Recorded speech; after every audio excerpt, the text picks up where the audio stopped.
Can you give me 5 minutes? In 5 minutes, I can make you an expert on our planet's energy choices. Okay, let's go. So think about your day. Did you brew some coffee, charge your phone? Yeah, every single one of those things used energy.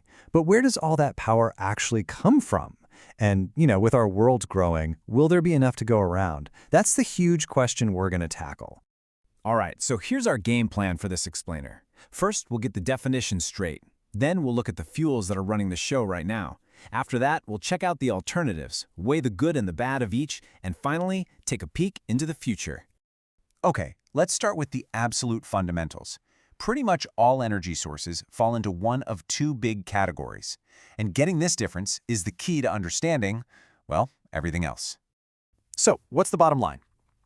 On one side, you've got renewable resources, the stuff we can use again and again because nature just kind of refills the tank for us pretty quickly.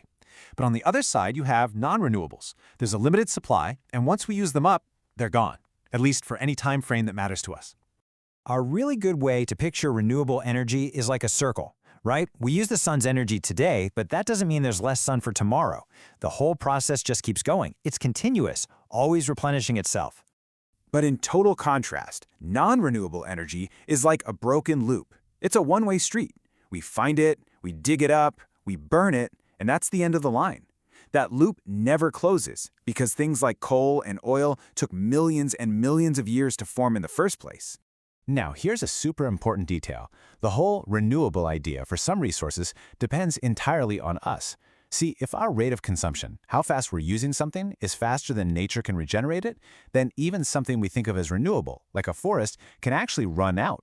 All right, let's move on and see how this plays out in the real world. We're going to focus now on those non-renewable resources that, for better or for worse, are powering most of our planet right now. When we're talking about non-renewables, we're mostly talking about these four heavy hitters. The first three, coal, oil, and natural gas, are what we call fossil fuels. And they're literally that, the fossilized, crushed-up remains of ancient life from millions of years ago. The fourth one, nuclear, runs on uranium, which is a specific metal we have to mine out of the ground.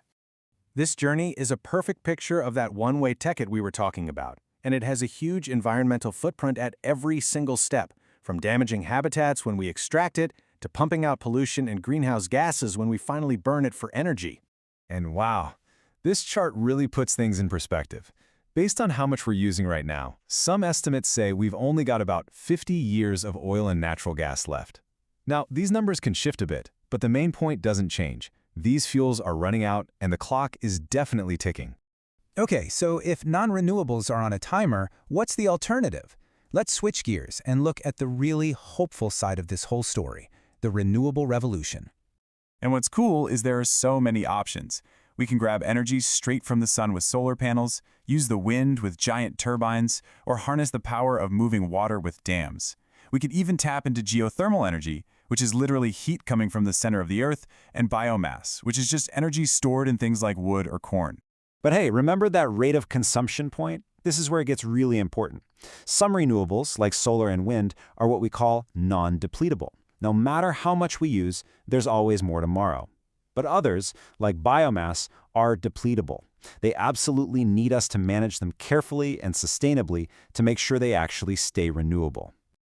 So, with all these amazing renewable options, you might be asking, why haven't we just switched over completely?